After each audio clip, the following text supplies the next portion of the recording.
Olá, seja bem-vindo, seja bem-vinda ao YouTube do canal Pecuarista e a mais um conteúdo de Olho no Campo.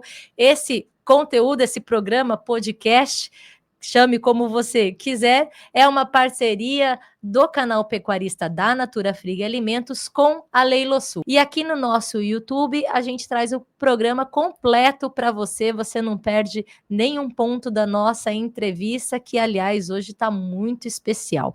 Mas antes de eu anunciar o tema e o nosso convidado, eu quero te pedir para, se você ainda não fez a sua inscrição, se inscrever no nosso canal do YouTube, ativar as notificações, curtir e compartilhar o nosso conteúdo, porque você sabe que toda vez que você faz esse movimento, a plataforma entende como conteúdo relevante e recomenda para mais pessoas.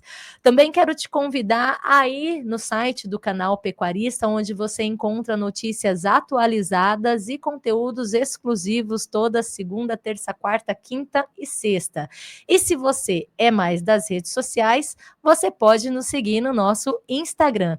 Tá aqui embaixo, vai aparecer para você, e lá também você fica por dentro de tudo o que está acontecendo no agronegócio brasileiro, no agronegócio mundial. E falando em agronegócio mundial, hoje o nosso tema é sobre a eleição nos Estados Unidos, ou melhor dizendo, a eleição de Trump nos Estados Unidos, né? Ele foi eleito, volta aí ao cargo máximo da maior potência mundial, da maior economia mundial, e a gente vai entender um pouco como a volta de Trump, essa era, já estão chamando era Trump 2, pode afetar o agronegócio brasileiro, e se ele implantar suas políticas comerciais, né, e políticas agrícolas que ele fez durante a campanha.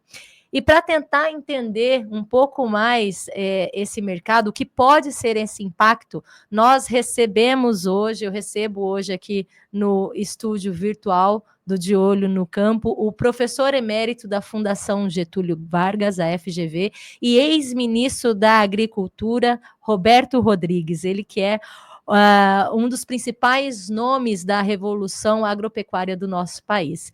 Então, o programa hoje está muito especial, eu conto com você, 30 segundos, tempo de rodar a vinheta e a gente já volta com a entrevista completa com o ex-ministro da Agricultura, Roberto Rodrigues.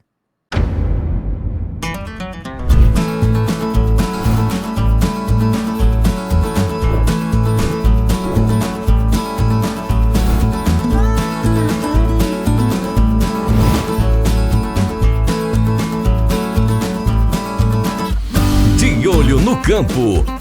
Oferecimento Natura Frig. Agora sim, de volta já com o nosso convidado aqui no estúdio virtual do De Olho no Campo. Eu tenho a honra de receber Roberto Rodrigues, professor emérito da Fundação Getúlio Vargas, ex-ministro da Agricultura, também engenheiro agrônomo, produtor rural, autor de vários livros, embaixador especial da FAO para as cooperativas, enfim, título é o que não falta para o senhor Roberto Rodrigues. Senhor Roberto Rodrigues, boa noite, muito obrigada pela sua disponibilidade em conversar com a gente aqui no canal Pecuarista. Seja bem-vindo. Boa noite, Melissa, muito obrigado. Eu que agradeço a oportunidade, você é uma menina adorável, admiro há muitos anos, e que é um prazer estar com você, minha filha. Que honra receber o senhor aqui e receber esse elogio. Muito obrigado, senhor Roberto. Seu Roberto Rodrigues, hoje, como não poderia ser diferente, né? A pauta que o mundo está falando é da eleição do Donald Trump. Ele volta, né, a ser presidente da maior potência, da maior economia mundial, os Estados Unidos. E essa recente eleição do Trump, né, que o pessoal já está chamando de era Trump 2, os rumos do agronegócio internacional e global, eles podem dar aí uma sacudida, né? Eles podem mudar um pouco. Então, eu queria saber do senhor como que o senhor vê essa volta, né? Essa vitória do Trump e como isso pode impactar positivamente e negativamente o nosso agronegócio.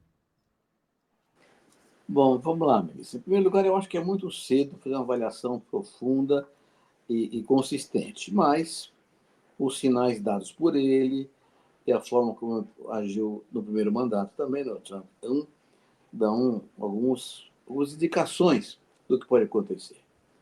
E pode ser, como você falou, para o bem e para o mal.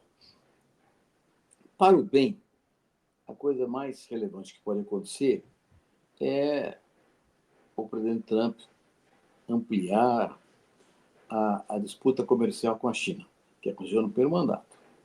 Quando aquilo aconteceu, foi ótimo para o Brasil, que a China deixou de comprar alimentos dos Estados Unidos, grãos particularmente, especialmente soja e milho, e comprou do Brasil.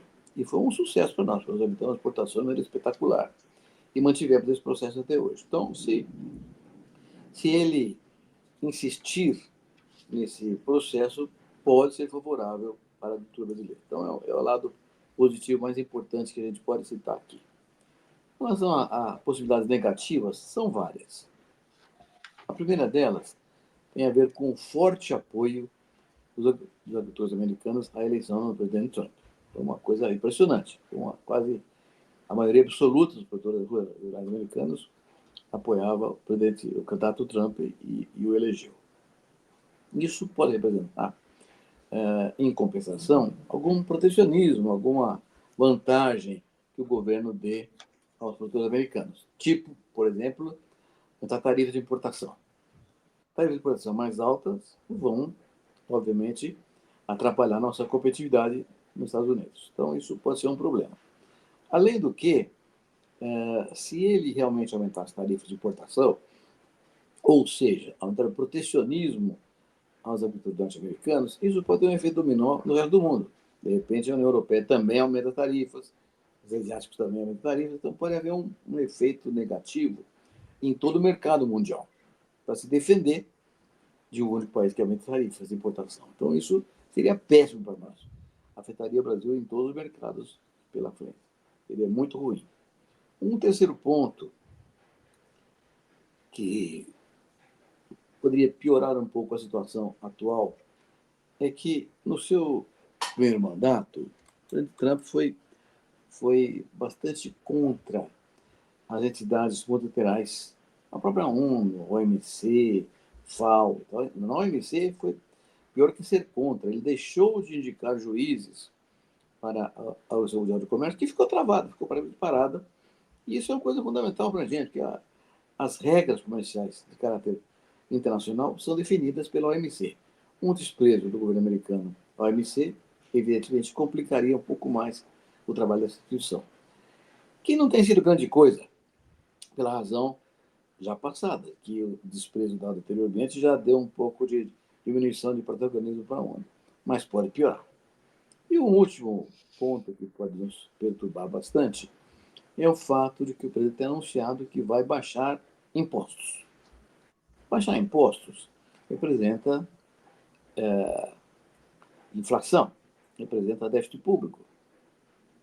Isso, inflação nos Estados Unidos, pode ter um processo perturbador para nós também, inclusive na questão cambial, sem falar na taxa de juros, que, aliás, o Brasil já reagiu. Então, são alguns pontos que podem prejudicar o Brasil nesse processo todo. Agora, tudo isso, Melissa, é hipótese. A gente tem que esperar ver como é que as coisas vão acontecer.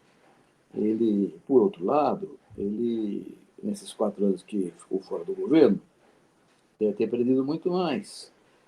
E entre as coisas que a gente aprende olhando de fora do mercado, que é fundamental que ele funcione para o bem de qualquer lugar, qualquer país do mundo. O comércio gera emprego, gera renda, gera riqueza, e pode ser que ele tenha essa visão mais pragmática dessa segunda vez e não crie dificuldades para o comércio aumentar. Mas tudo isso é especulação, que é dependendo das ações que vão efetivamente acontecer nos próximos meses. E o olhar que alguns analistas têm, até, né, em cima de uma especulação, é que ele vem muito mais agressivo, né? Porque andei acompanhando alguns analistas e dizendo como que se ele quase que tivesse voltado, dado a volta por cima, né? Como o senhor disse, ele voltou ele teve um forte apoio dos agricultores americanos e também a população no geral, alguns analistas acreditam até numa volta mais agressiva do Trump, mas é como o senhor falou, tudo isso é uma especulação, né? O que a gente sabe é que tá todo mundo, o mercado internacional já tem reagido, as bolsas, né, tem reagido também, e vamos ter que esperar para ver como essa volta dele que tom ela vai ter a partir do ano que vem, inclusive para outros mercados, para a economia como um todo, né, o senhor Roberto?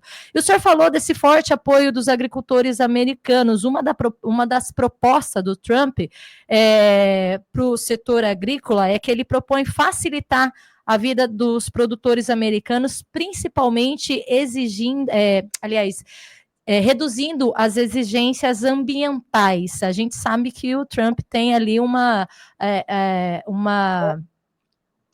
não vamos dizer um negacionismo, mas um olhar pouco carinhoso para as questões ambientais também. Então, eu queria saber do senhor de que forma essa desregulamentação, né, se ele cumprir isso que ele colocou, de que forma essa desregulamentação ambiental pode afetar a competitividade dos produtos brasileiros, seu Roberto? Então, Melissa, de novo, é bom a gente sempre fazer um comentário a esse respeito. Uma coisa é campanha eleitoral, é discurso para vencer a eleição, propostas que atendam ao interesse do eleitor nos Estados Unidos. Uma coisa é o discurso dele, essa visão que ele tinha antigamente. Outra coisa é a prática. Nesses anos todos, desde que ele deixou o governo há 4 anos atrás, o tema ambiental tem uma dimensão muito maior no mundo inteiro, né? Até a Europa, com o seu Green Deal comercial, olhando para essa proibição de importação de países que desmatam e tal, está exigindo muito mais rigor no tema da sustentabilidade na sua vertente ambiental.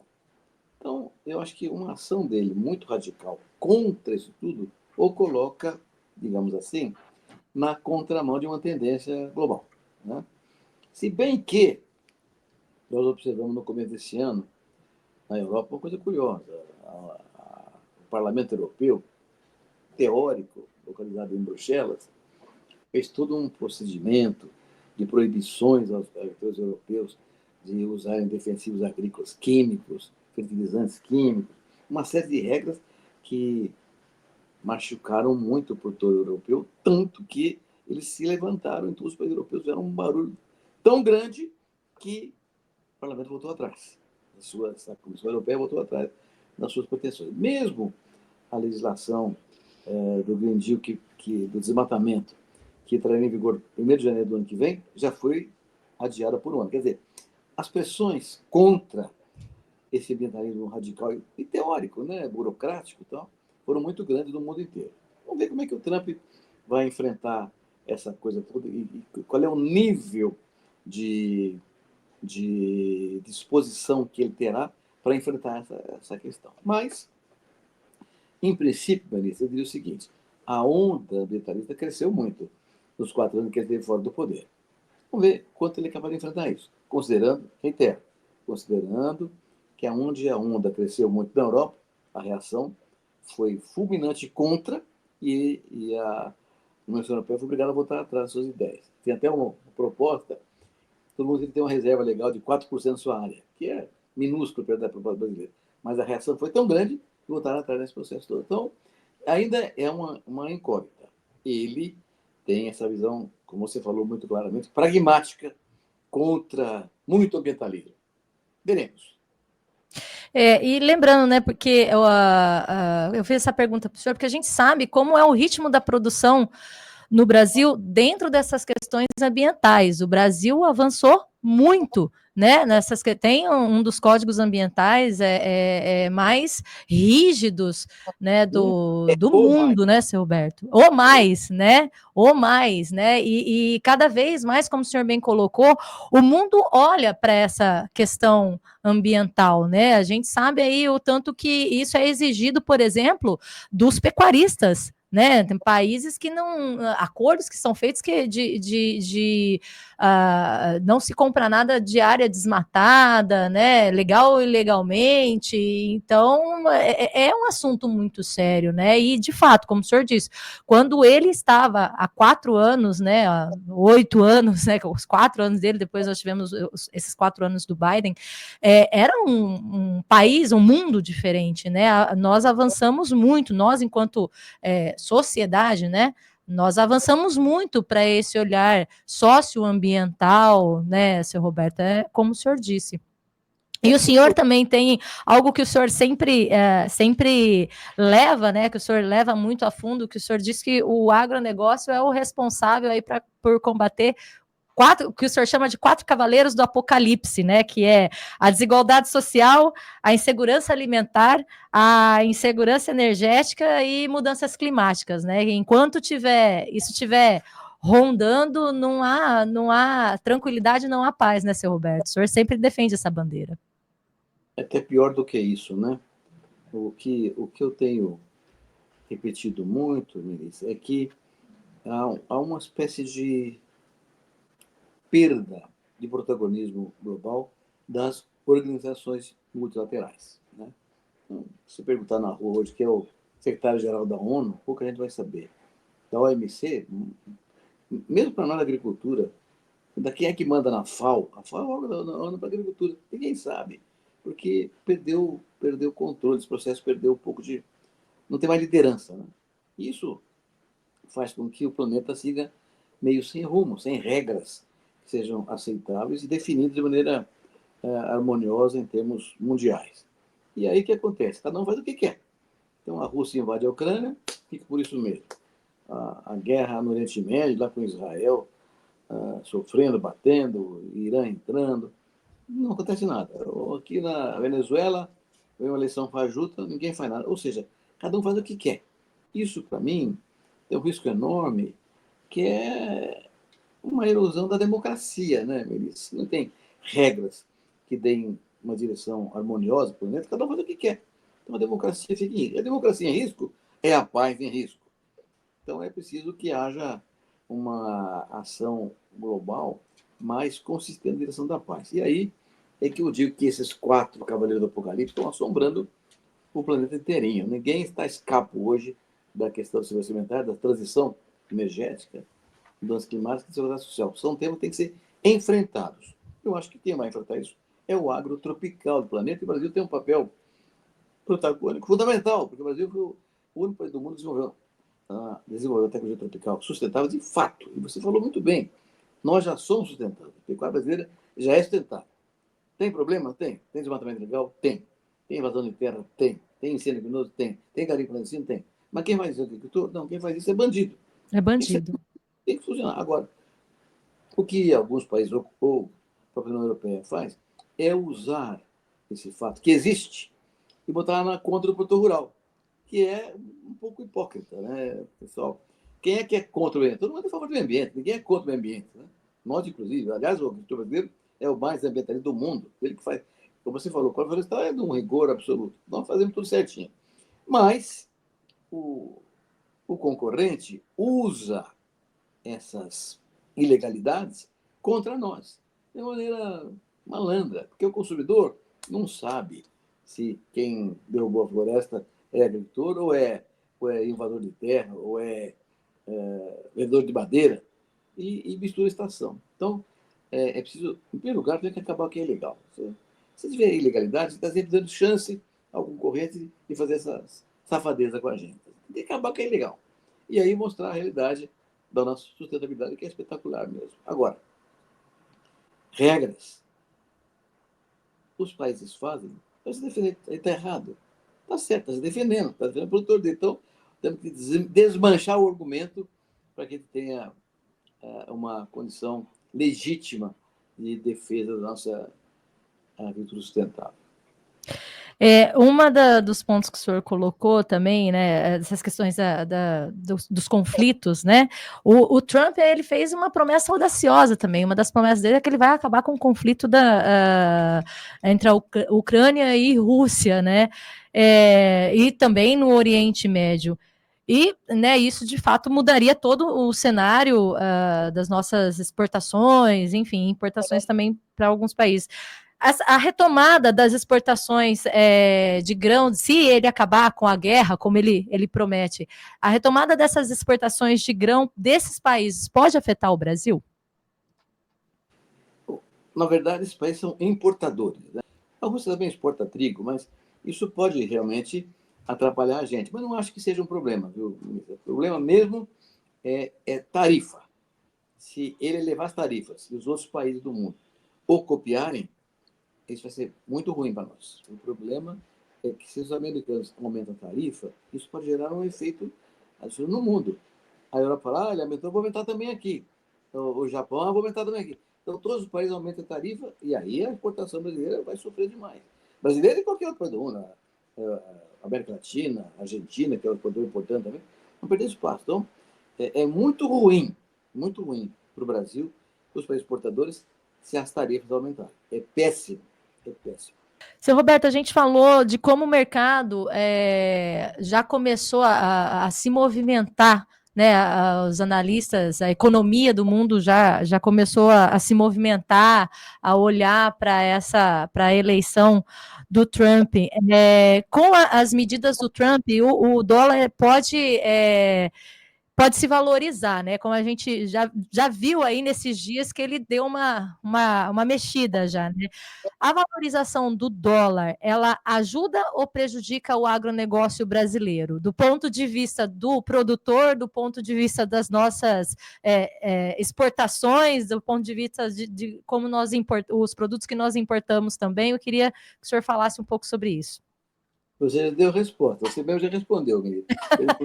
Mas eu gosto sempre de ouvi-lo. Para quem exporta, o dólar mais valorizado é melhor.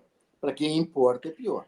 Nós exportamos aqui, importamos insumos. Então, depende de como essa coisa vai se comportar e a época, né? Porque se você compra insumos, importa insumos, o dólar é muito valorizado e ele cai depois, é um desastre. Você compra com o dólar desvalorizado e vende com o dólar valorizado, é ótimo. Então, essa coisa é muito flutuante. Eu dizia sempre que o ex-ministro Delfim Neto tinha uma frase anotada, diz, olha, essa questão do câmbio é uma invenção do diabo para desvalorizar economista, né? Você nunca sabe de fato, porque as variáveis que interferem são tantas e tão grandes que qualquer mudancinha, uma eleição, significa uma ação de mudança cambial. Então, isso aí vai depender de muitos fatores que ainda estão incertos. Uhum. Mas Seu a Roberto, regra, para quem exporta é bom, para quem importa é ruim. para quem exporta é bom, para quem importa é ruim. É sempre assim, né? Eu queria ouvir do senhor, considerando esse novo cenário, o Brasil pode adotar ou ajustar algumas estratégias já para se precaver ou para sofrer menos o impacto dessa era Trump, lógico, né? No primeiro momento, no primeiro governo dele, como o senhor mesmo disse, foi bom, né? Porque abriu aí portas para a exportação para a China, e hoje a China é responsável por mais de 30% do que a gente produz, eles compram, né? Nosso principal parceiro comercial, mas existe de alguma forma, o produtor brasileiro, o agronegócio brasileiro, ele pode se ajustar, se precaver? É meio que uma previsão de futuro, né, seu Roberto? Eu sei que Olha, na verdade, independente do Trump, né? Independente de qualquer governo de qualquer país, nós somos um país que tem uma condição de aumentar muito a produção agrícola. Podemos aumentar muito. O que aconteceu no Brasil nos últimos 20 anos, nenhum país fez. O Brasil vai ter um avanço espetacular porque a tecnologia avançou, o produtor brasileiro é empreendedor e corajoso e tiver política pública que ajudaram também. Então, mas fundamentalmente o que melhorou para nós foi o mercado demandante lá fora. Nós pudemos aumentar a produção porque tinha quem comprasse. Então, o meu problema no Brasil é ter mercado. Então, se o mercado americano encolher, o mercado europeu encolher, nós vamos ficar prejudicados. O que temos que fazer? Abrir novos mercados. Então, acho que aqui é que tem o nosso grande lance. E o ministro Carlos Fávaro da Agricultura está fazendo isso. a agricultura já abriu mais de 300 mercados novos nesses quase 2 anos de governo. Claro que são mercados, são nichos de mercado, pequenas, vão vender fuma tal país, manteiga tal país, mas que vão abrindo portas novas para exportação. Temos que fazer isso, fazer grandes acordos comerciais. Por exemplo, a China, você falou aí, é o nosso maior comprador disparado hoje. Né? Não temos nenhum acordo com elas. Hoje, mais da metade da soja nós exportamos, mais da metade da soja exportamos, vai para a China. Nós hoje plantamos 46 milhões de hectares de soja no Brasil, mais da metade da soja vai para a China. E a China anuncia plantar soja na África. O que nós vamos fazer com a nossa soja? Então tem que fazer acordos com os mercados. Por exemplo, a Índia. A Índia hoje é uma população maior que a China. Não temos nada com a Índia. Não temos quase nada ainda em termos de comércio com eles. Não só a Índia, a Indonésia. A Indonésia tem 280 milhões de habitantes. É um país maior que o Brasil em termos de consumidor. Não temos nada, quase nada. Os países asiáticos, Tailândia, Coreia, Filipinas, Malásia, há muito mercado a ser aberto. No Oriente Médio também. Um acordo da União Europeia-Mercosul fundamental. Então, a nossa defesa é o ataque. É fazer acordos comerciais que garantam mercados no longo prazo do Brasil. Bom, em primeiro lugar, esses acordos comerciais são feitos por governos. O governo não tem nada a ver com isso. O governo brasileiro faz um acordo com a Índia, com a China, com a Indonésia, com qualquer outro país do mundo. Então, o que nós podemos fazer é pressionar o governo para fazer acordo. Isso é o que nós podemos fazer. E eu criei, como ministro, criei os adícios agrícolas, né? Que era uma coisa meio difícil na época, mas acabou triunfando, e hoje já tem 40 adícios agrícolas, mais de 30 países no mundo inteirinho. Isso é um papel fantástico. Esses adícios mostram a condição brasileira de produção de qualidade, com eficiência, e abre mercado. Então, o que temos que fazer é isso, abrir mercado aonde estiver. País pequeno, país grande, mas o que importa mesmo, do ponto de vista de volume, é fazer acordo com grandes países consumidores, com países de população grande e consumo. Isso é que nós temos que fazer. Agora, quem faz o acordo é o Brasil, é o governo brasileiro. Nós temos que ir atrás, instruindo, dando informações sobre o que podemos fazer a mais ou a menos, para que o governo haja adequadamente. Seu Roberto, nós vamos iniciar aí 2025 e o que o senhor tem a deixar de mensagem para o nosso agronegócio brasileiro, para os produtores que nos acompanham? O que o senhor vislumbra para 2025 dentro do agronegócio brasileiro, independente de Trump? Bom, de novo, é um pouco de adivinhação, tá certo? Mas eu não gosto de fazer previsão, por exemplo, de preço, né? Mas eu posso dizer sobre tendência. Tendências são claras. Os estoques mundiais de grãos, praticamente, são altos, maiores do que nos anos anteriores. Então, não há, pelo menos por enquanto, nenhuma expectativa, nenhuma tendência de aumento de preço de grãos.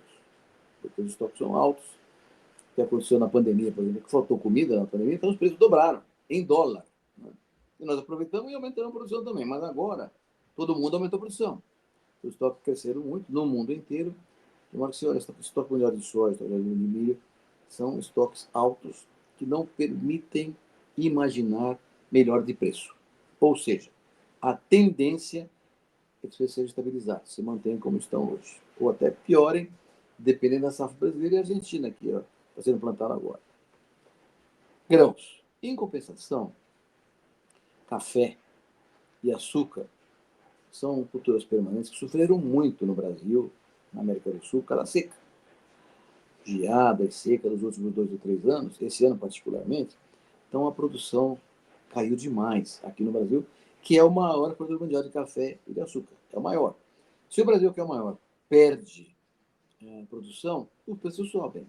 Então, a tendência de produtos agrícolas permanentes, de cultura permanente ou semi-permanente, como o caso de frutas, café, cana-de-açúcar, a tendência é que haja uma melhora de preço e ele tem um faturamento melhor nessas atividades, desde que as tarifas não cresçam em exportações, tá certo? Então, eu diria que o cenário que tem para o ano que vem é um cenário muito curto de renda para grãos, muito apertado, e olhe lá, se tiver renda, e mais flexível para produtos de culturas permanentes ou semi-permanentes.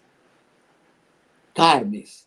é um setor que tem uma atuação diferente, porque quando os preços dos grãos caem, fica bom para a carne, né? Você consegue ter uma carne mais barata, mais produtiva.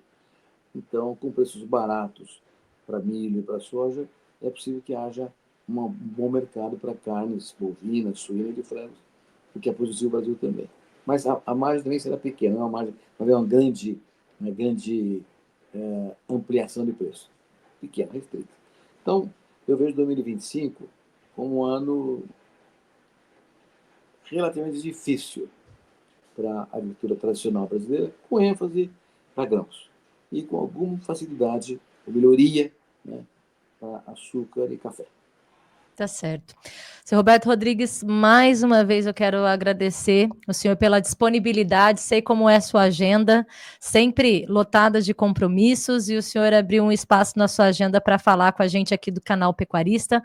Muito obrigado pela disponibilidade e obrigado também por essa conversa, pelos esclarecimentos, e nos vemos em breve, hein, ministro? Espero que sim, ministro. É sempre um prazer falar com você, sou seu admirador, a respeito muito, de modo que é um prazer estar com você aqui. Conte sempre comigo, tá bom? Um grande abraço. Obrigada. E para você que nos acompanhou até agora, até mais, a gente se vê no próximo conteúdo do De Olho no Campo.